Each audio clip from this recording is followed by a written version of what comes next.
this business. Alon is with us. He is the expert on crowd investing. He's co-hosting with us today. I'm glad to have you along, dude, because I'll tell you, if anybody has a question about crowd investing, Alon can answer it. So we're talking to a publicly traded company on the air, Sprout Tiny Homes. They're just because it was an interesting company. It was cool to talk about. I mean, the fact they were public was kind of neither here nor there. But at the end of the conversation, we talked about, as the CEO of a public company, have you ever thought about raising capital in a crowd invest format? And you said, you know what, the guy to talk to is Roderick. That's right. He's the guy. So Mark is one of those guys where I think he writes the best content for crowdfunding online from a legal standpoint. Mm-hmm. It's not super dry and hard to read. Everyone can understand it.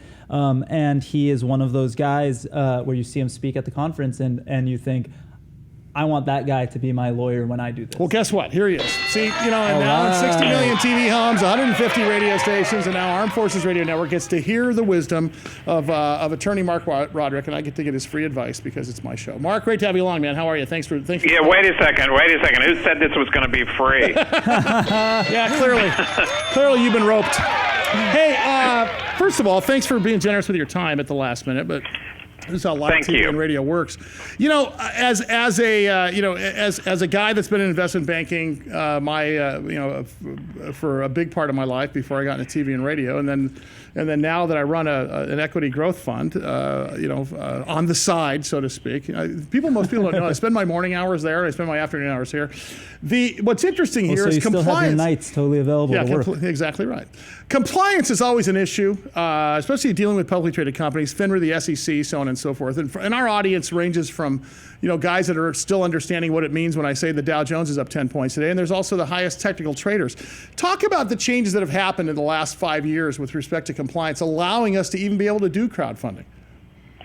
Well, that is a great question, and 5 years is a great time period because it was just over 5 years ago on May or April 5th of 2012 that then President Barack Obama signed into law the so-called Jobs Act, an acronym standing for Jumpstart Our Businesses. The Jobs Act, which made crowdfunding legal. So, and as I say every time I speak about crowdfunding, which is very frequently, the big deal is that crowdfunding is just the Internet. So we have this thing called the Internet, and since about 1992, it's been taking up a bigger and bigger share of our lives. We do everything on the Internet. We find dates and we make travel plans, and I know Alon does a lot of things on the Internet he probably doesn't want to talk about to your audience. But, no, that's Rusty Nails. He's not here today, but I'm glad he's not. And now for the first time, it was inevitable, but for the first time, we can invest using the Internet. So this is just a gigantic change. This has always been illegal for privately owned companies to solicit investors in any way, but certainly online in any public way. And now for the first time they can. And there's different kinds of crowdfunding, but and I always say, fortunately, there are a lot of complicated legal rules, which is why people have to hire me.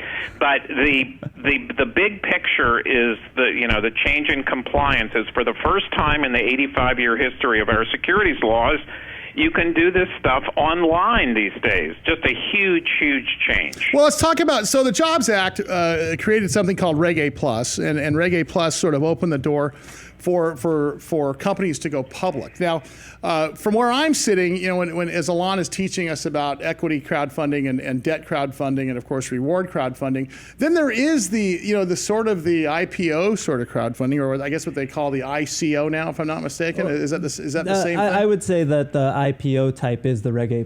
Okay, so that's the Reg A+.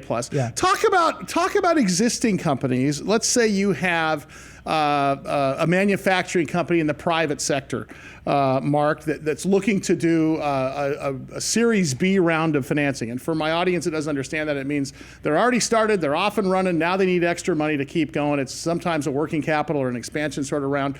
Is crowdfunding the proper place for that, and can that be done legally these days? The answer to the second question is definitely yes. They can raise money using the internet, and that's all really crowdfunding means. Okay. The question as to whether it's going to be feasible, okay? So legally, they can absolutely do it. They can set up their own website and invite the world to come invest in this deal. Obviously, they're going to have to jump through a lot of legal hoops, but putting the detail to the side.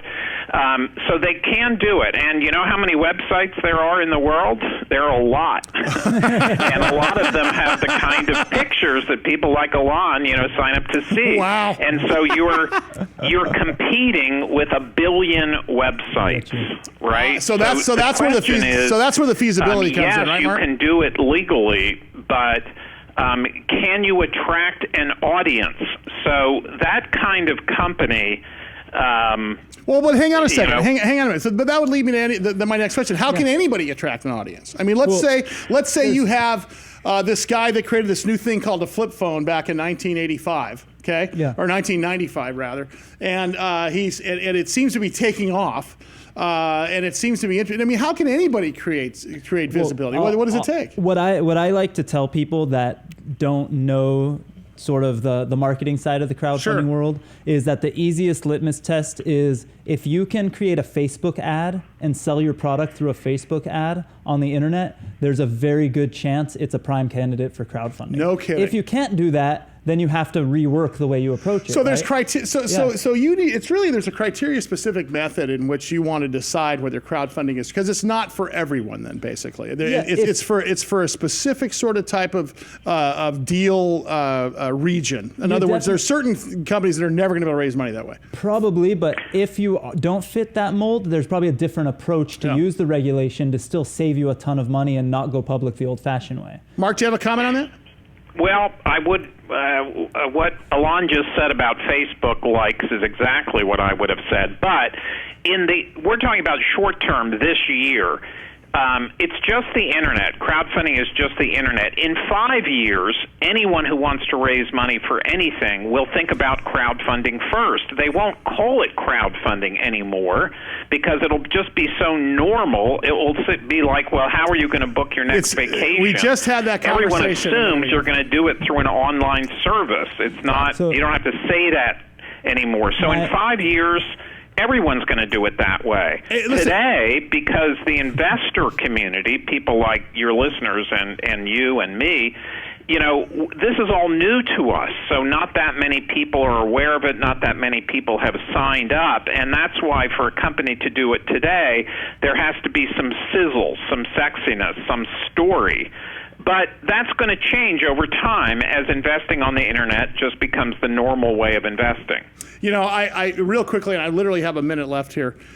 Is there a way that public companies will be investing using a crowd basis in the next 5 years, in your opinion?